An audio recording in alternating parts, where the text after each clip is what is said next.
Welcome to Natural Verbosity. I'm Chloe of the Midnight Storytellers. Thank you for coming out in less than pleasant weather, and thank you for taking the risk. As some of you already know, I have a tendency to experiment on my audiences, and this show is going to be probably more experimental than anything I've ever done before, for a number of reasons, most of which have to do with all my preparations were interrupted by one thing or another, which is why I will also be referring to my notes from time to time.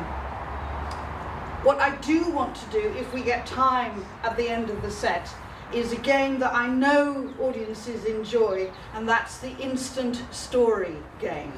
The instant story game, so I do most of the work, but I invite you to throw me little bits of information as we go along, and then I will weave that into something.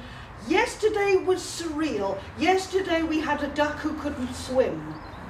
In fact, he turned out to be a chicken. You know, there was a logical explanation amid the madness. So at the end of the set, I will be inviting you to wake up your brain cells and think of the odd thing that we might be able to insert into a story. Any creative performer knows that you're always being told to reinvent yourself. I have been wanting to mix more comedy into my storytelling. I actually went on a course. I went on a course to learn how to do comedy. It was the most depressing weekend of my life. They made it crystal clear to me that if you say bath and grass instead of bath and grass, you ain't funny. They made it very clear to me that a posh white woman is not funny. So that's me double dead. My comedy hero is Eddie Izzard. He sounds posh, but really he isn't. And sometimes he dresses like a woman, but they still think he's funny. But I have realized I can never be like Eddie. His eye makeup is so much prettier than mine. Anyway, since last November, I should have been celebrating 20 years of tales, 20 years as a full-time storyteller. Once upon a time in a village far, far away, there was a man, a poor man, who lived all by himself, and every day he had to go down to the stream to fetch water. He had 2 pots for carrying water. One was new, the other was old. The old pot had a crack in it that leaked water, and he kept the old pot because where the water dripped out of the old pot, flowers grew. And it was... Do you know what? I hate that story! It is sweet, and it's nice, and it's spiritual, and it just really annoys me. And now I do realise that here in Stroud I am on thin ice. There was actually someone in the audience yesterday who knows and tells that story. I have been put in front of young children's audiences in places like Stroud, and the parents want their children to hear that kind of story because it's going to teach them about kindness and generosity, and the kids are sitting there hating it. They don't want sweet, nice. For them and for me, that kind of story comes in the category of fluffy bunny tales. And to be honest with you, if a fluffy bunny turns up in one of my stories, there's going to be a bloody great dragon swoops down and devours it. So I don't do stories like that.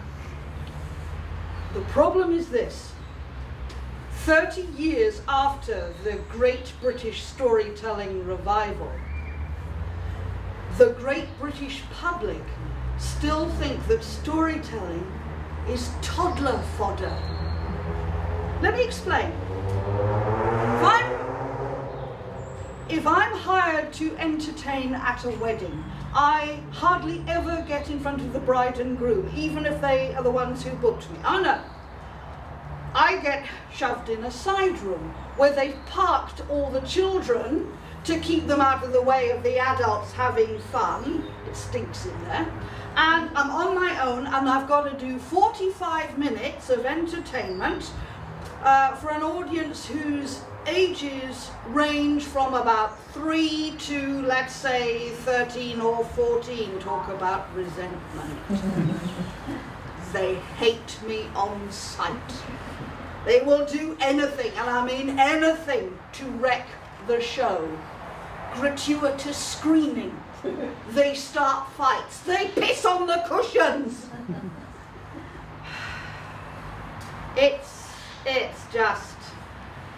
It's a nightmare, and the grown-ups believe that this really is what a storyteller is for. When I get introduced as a storyteller, the reaction invariably is, "Oh, how lovely! Do you go into libraries?" No, actually, that's the wrong voice. It's usually, it goes like this, "Oh, how lovely! Do you go into schools and libraries?"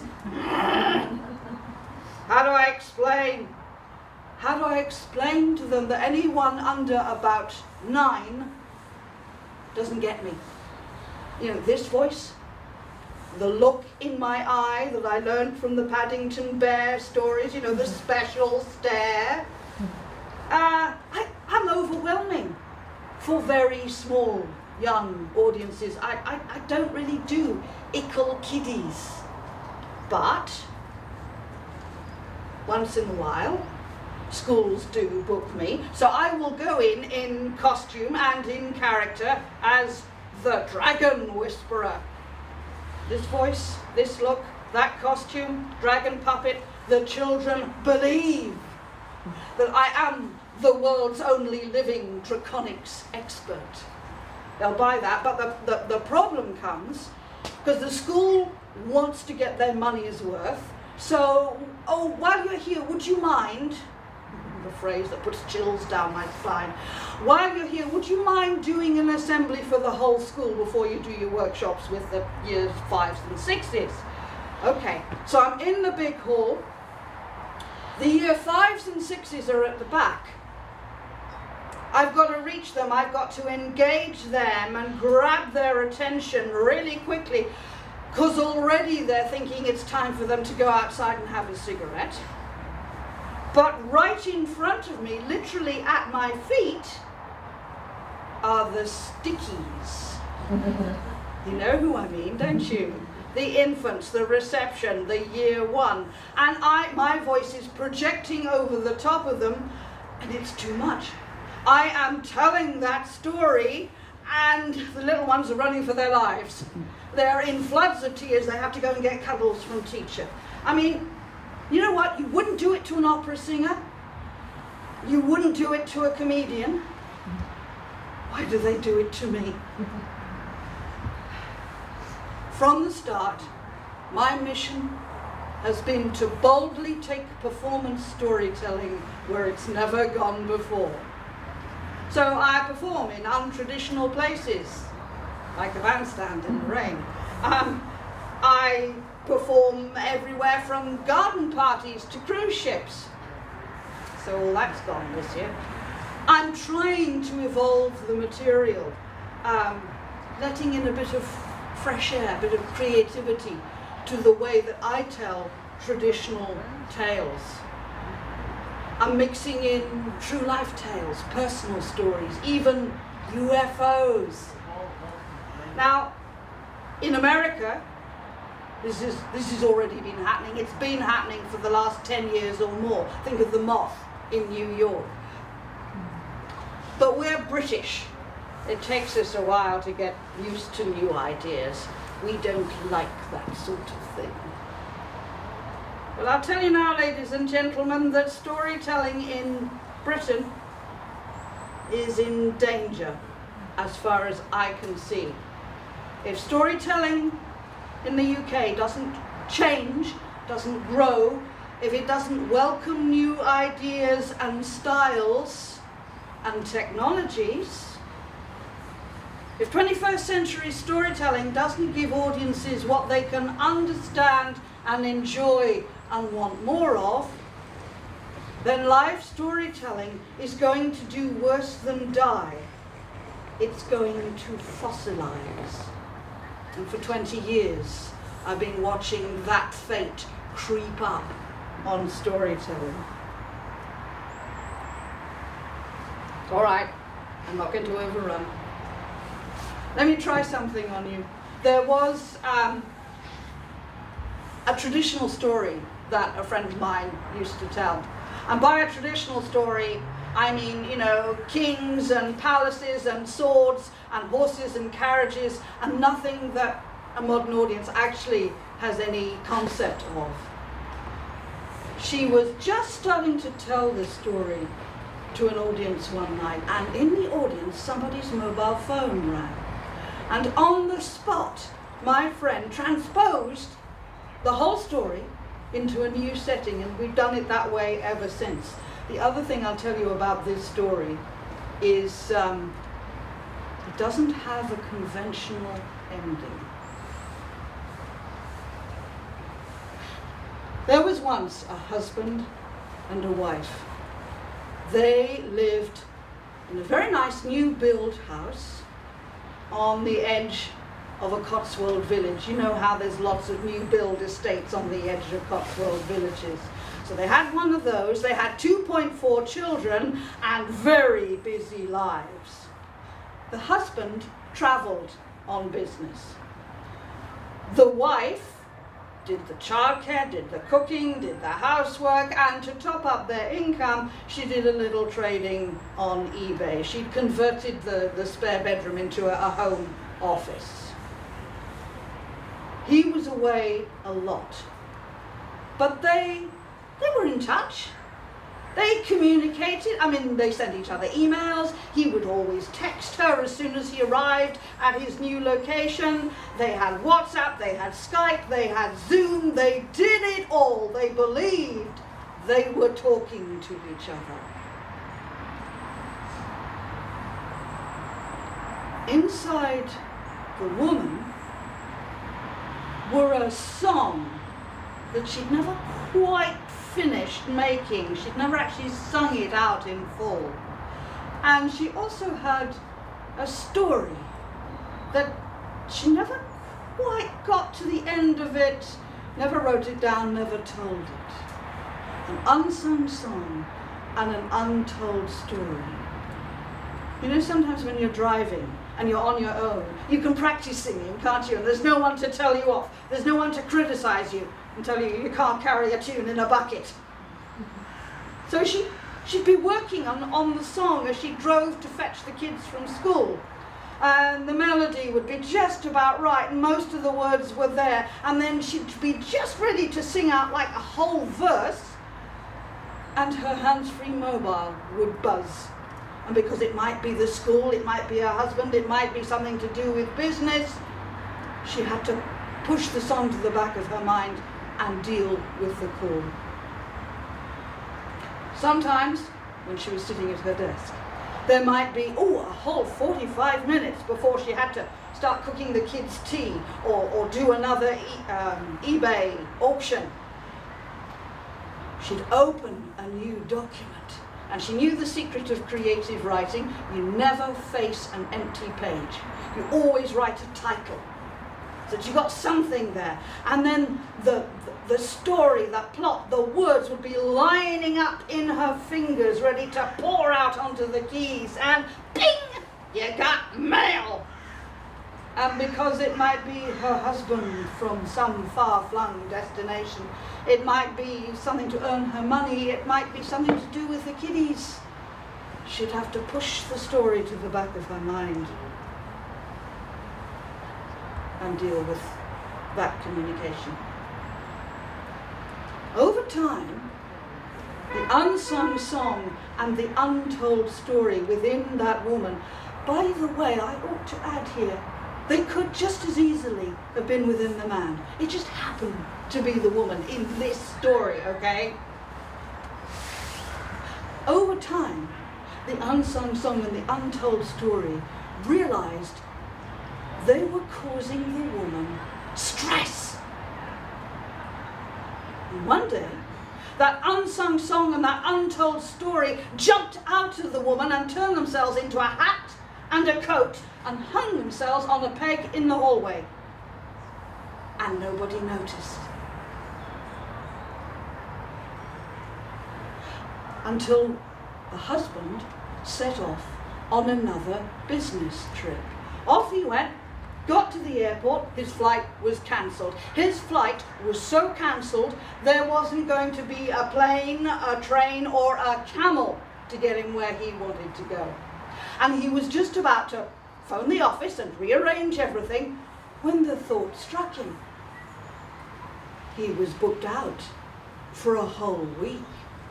If he didn't tell anybody, he could go home and have an entire week with his family. He didn't even bother phoning his wife. He just threw his suitcase in the car and drove.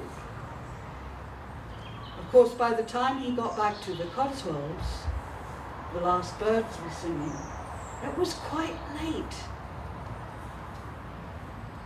Turned his car into the front of the house, let himself in, plonked his suitcase down,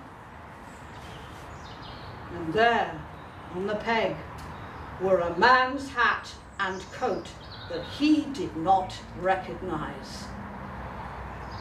The husband stormed up the stairs. He'd seen the light was on in the spare bedroom and he knew his wife was working in the office. He barged into the spare room. She was on the phone. But he wouldn't shush and he started shouting, "Who have you got in the house? There's a man's hat and a man's coat down there. Who's here? Who's hiding? What's going on?" And of course, she, poor woman, hadn't the foggiest and had to end that telephone conversation in a hurry and a lot of embarrassment, and a terrible row exploded between them. He was accusing, she was bewildered, and things got said that could not be unsaid. It ended with the husband storming downstairs and slamming out of the house. Well, by then it was after 9:30 at night, and after 9:30 at night in the Cotswolds, everything is shut. There's nowhere to go and nothing to do. They did know people, they had sort of acquaintances in the village, but no one that he could go and bang on the door at that time of night. There was only one place left that he could go. You see, in just a few Cotswold villages, even these days, sometimes the little country church is left open. There were no lights along the lane. We don't have street lights in the Cotswolds. And he pushed open the big old door of that church and it creaked into the hush. And he stepped in to that smell of mouldering hassocks. He saw the eternal light flickering above the altar. Walked down the aisle. Long time since the husband had walked down an aisle. He only ever usually went to church for the Christmas carol service and Harvest Festival. He sat himself down on a front pew and he started stewing and mulling and thinking about everything that had just happened and been said. And you know how it is 30 minutes after an argument. You can think up the perfect answers to everything, yes? Oh, and he was replaying it in his mind. And he sat there so long that suddenly the church clock was striking midnight. And as it did, behind him, that big old door a little wider open, and he looked around and there was a cloud of lights. A cloud of lights as big as a beach ball, tiny, flickering flames, blue and orange and yellow, gold and white. See, what you don't know, because you haven't lived in the Cotswolds as long as I have, is that every midnight in villages across the Cotswolds, all the lights that have been switched off and all the candle flames and lantern flames that have been blown out, they all gather. And the lights bring with them the gossip from the village that day. So they're talking, chuntering, giggling, sniggering, whispering to each other. Apparently the Lord likes a little gossip. And as this cloud of lights swirled and swooped and floated down the aisle, the husband could hear what they were gossiping about. That day, poor little Alison had fallen off the swings again and broken her other arm, which was going to cause trouble at A&E. Mrs. Jones on the bus thought she'd been shortchanged, and that caused lots of trouble. And there was the terrible row at number 29.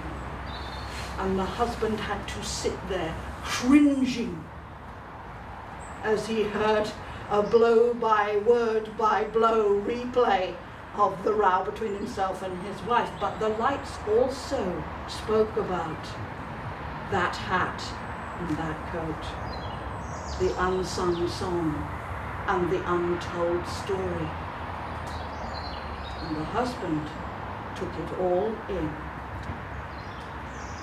The lights swirled up to the altar and shot up to heaven. The husband went home, let himself back into the house, went carefully up the stairs. The only light on in the house now was a glimmer of light coming under the bedroom door. Quietly he went in. His wife was sitting up in bed, bedside lamp on beside her. There was a book on the quilt in front of her. But she couldn't have been reading. Her eyes were too sore and swollen from crying. Very gently, the husband sat himself down near his wife and took her hands into his own. He looked at her and he said, "I am so sorry. I'm so sorry for shouting. I'm so sorry for the words that I used. I know about your song that you've been making, the story that you've been trying to write or tell, and they just haven't had time to come out. I want to hear you. I want to listen to you. When we were courting, we had all the time in the world to sing to each other. We used to sing together. We'd tell each other stories. What happened? How have our lives got so busy that there's no time and no room for the things that made us fall in love with each other in the first place? I want to hear you. Please, sing me your song. Tell me your story." And the woman left her hands in his and looked straight at him. But she shook her head. She said, "I'm not sure I remember. I'm not sure I can anymore. It's been such a long time." And down in the gloom of the hallway, the hat and the coat hanging on the peg, waited, listened, and hoped, knowing that the conversation upstairs could still go either way.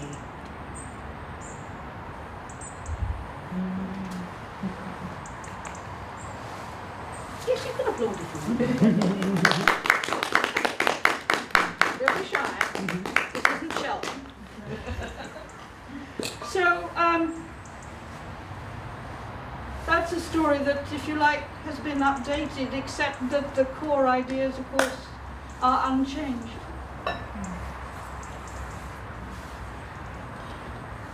In 2003, a leading British storyteller described my work as bad cabaret. He circulated his opinions in a public email forum, which thereby stuffed my chances of ever getting hired at any storytelling festival or club or circle in the country. But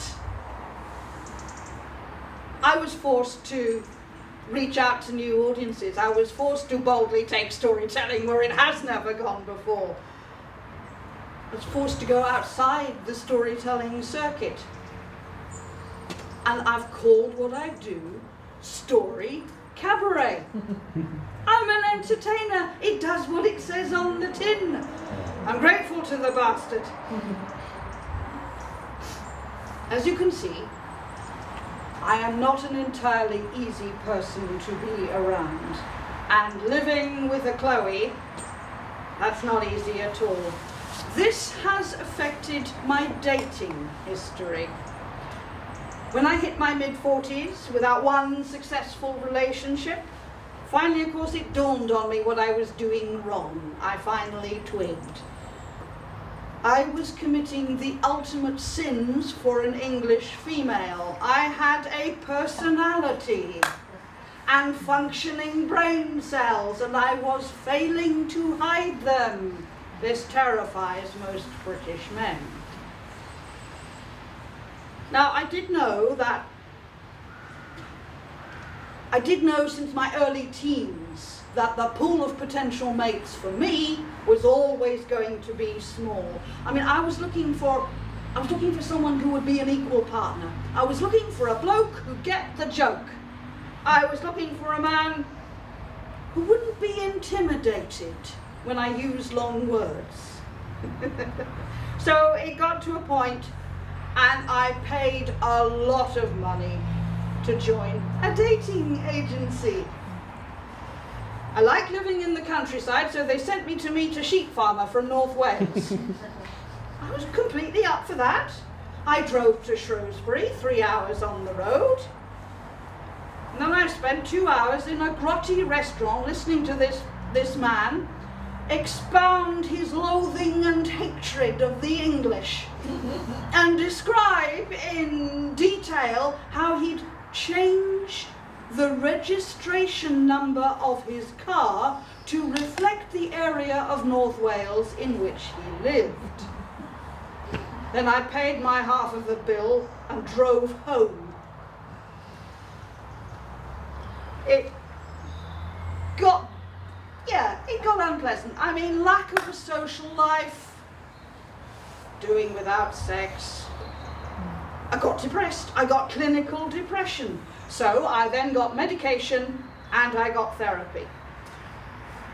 And then one time on my way home from work, I thought, I really fancy a glass of wine, and I wanted a glance at what I still believed in those days was normal life. So, it was very daring of me, I went alone into a wine bar in Cirencester. I don't blame Cirencester. I wasn't dressed up for a night out. I had on one of my big pullovers, not this one, but still expensive, and I thought it was pretty enough, and I had a skirt on. So I was sitting at the bar with a glass of red, and 3 business blokes walked in. One of them looked at me, turned to his colleagues and said loudly, "Oh, this is where old women come to get picked up." I was so depressed. I was so low and depressed that I didn't deck him. I did not get him on the ground and put his private parts beyond further use. Soon after that, I discovered the secret of life. The secret of life is this: stop wanting what you can't have. And having discovered that, I am now entirely happy and well adjusted. Yes, okay. I've also found that my bossy headmistress aspect can be useful. May 2018, I was rushed into hospital. Turned out to be a perforated bowel tumour. I'd ignored the symptoms for about a year. I mean, I don't do doctors, I don't do ill. And since May 2018, there's been a lot of hospital things going on. For example, I discovered that chemotherapy, as some of you already know, chemotherapy completely perverts your sense of taste. All I could stand to eat while having chemo was vindaloo curry and very sweet cake, washed down with fizzy cola. My dentist is in despair. It's all still going on. I'm off to Birmingham in a couple of weeks to have bits of my liver chopped off. But I love my oncology team. They make me laugh and they get on with the job. And I have brilliant conversations with the consultants, with the nurses, with the hospital porters, everybody. But I have had to house train the phlebotomists.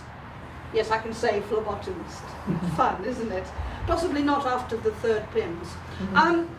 The phlebotomists are the guys who come and take the blood samples, and they will also sometimes insert the cannula. And when they're coming for me, a phlebotomist gets the look, Paddington special stare. And one warning, I say to them, I am a recovering needle phobic. So use a butterfly needle and please be subtle. When they come back, if they've hurt me or if they leave bruises, I stop them and I say, you're not getting another drop unless you promise to do better. We all have a giggle and it works. Of course, there are two other secrets of life. One is creativity. You spread it through everything you do. If you want your life to be satisfying, you put creativity into everything from your cooking to your cushions. So that when your life goes pear-shaped, or if your speciality skill, if that cannot be what keeps a roof over your head, you're still keeping your creative juices flowing. Nothing is wasted. At some point, your experiences will fuel, will inspire what you make. And when you can no longer make, you can look around you and see everything that has been infused and improved by your creativity. Nothing is wasted. And the other secret of life? Cats. Cats are semi-independent entities who don't need you. They're not going to piss on the carpet because you forgot to take them walkies. Well, they will piss on the carpet, but only to express their disapproval of the food you have chosen for them. For years, I've used the line that I limit myself to 2 cats. People say to me, well, if you love cats so much, why have you only got 2? And I just haven't really had an explanation until actually yesterday morning at 7 o'clock. So yesterday morning at 7 o'clock, I was trying to get down the narrow, twisty stairs in my cottage, and there was a black furry shape running across in front of me, and then a couple of steps down there was a white furry shape lurking, and I was desperate to get to the loo and basically clinging to the wall, because in a cottage like that you haven't got any banisters, so trying to get past them. The little bastards are furry trip hazards. And so I dare not have any more. It's bad enough, just the two of them. They're plotting against me. Not to kill me. No, it's more subtle than that. Cats are subtle. They want to make me fall and break lots of bits of me so that I can never leave the house again. I mean, you know the saying, dogs have owners, cats have staff. They don't need me, but they want a human around to open the food packets.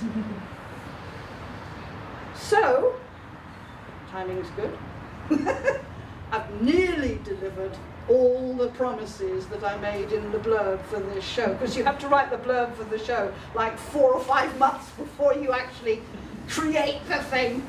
And I was writing the blurb just as chemo was starting, so if things are weird and incoherent, blame the chemo. It's the perfect excuse. But I did promise I'd explain the show title, Natural Verbosity.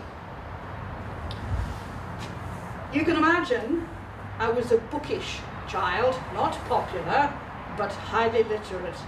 By the age of 13, I had a vocabulary like a bad novelist. I was constantly marked down in English for using flowery language. Some things never change. And on rare occasions, I got detention at school, usually for being gabby. Some things never change. But I never minded detention because my old English teacher used to make us write lines, and he made us use this phrase, which I have remembered and loved ever since.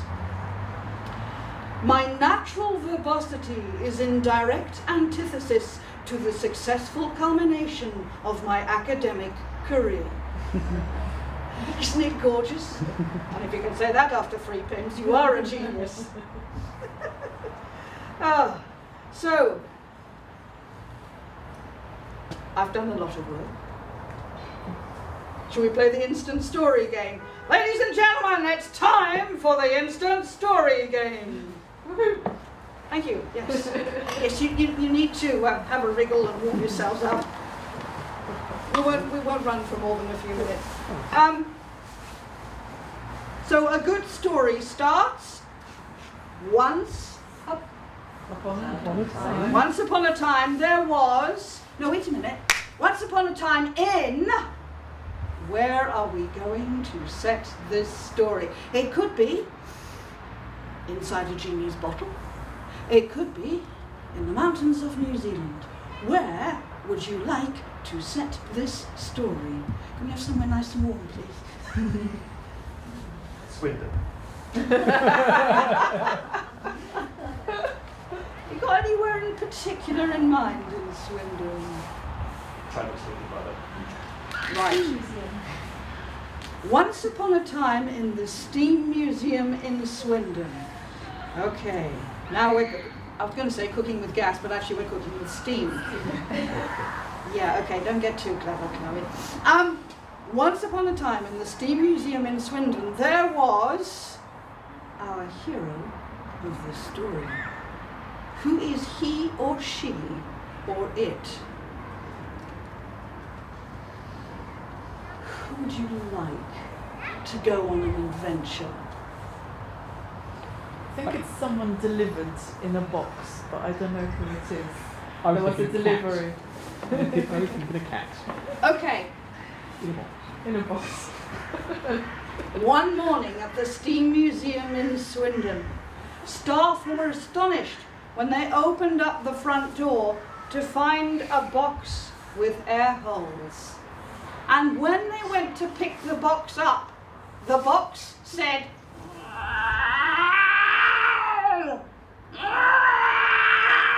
and it shook, and a huge claw hooked out of one of the air holes. What happened next? I think the cat spoke. Okay. And then from inside the box that several members of staff by now were circling anxiously, and all of them later swore that they'd heard the same voice. A voice which said,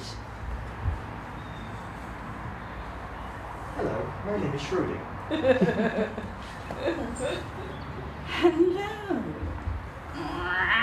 My name is Schrödinger, and I want out.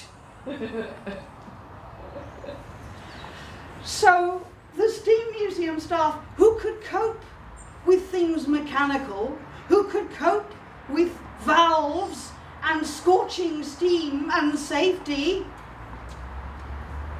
but were absolutely terrified of the thing in the box, which sounded like a cat.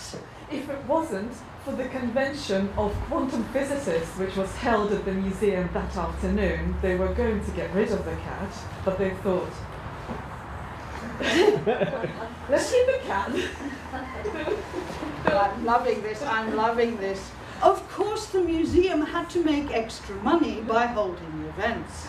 And by a strange quirk of fate, or was it, they had invited the quantum physicists to hold their annual convention in the museum.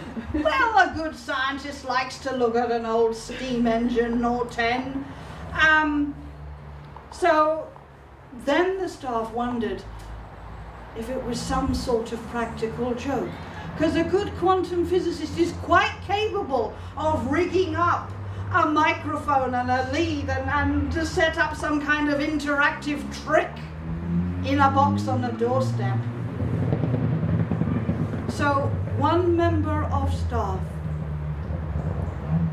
who was a bit braver than the others, and had a pocket penknife and bent down to slit open the box and let whatever it was out, or unmask the hoax. Very carefully, you've got to be careful with the pocket penknife. And again the sound came.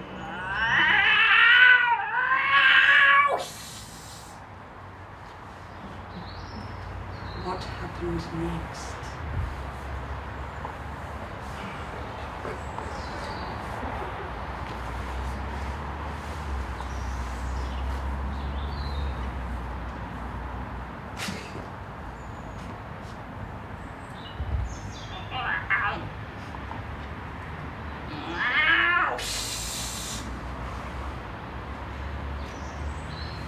Now the problem was,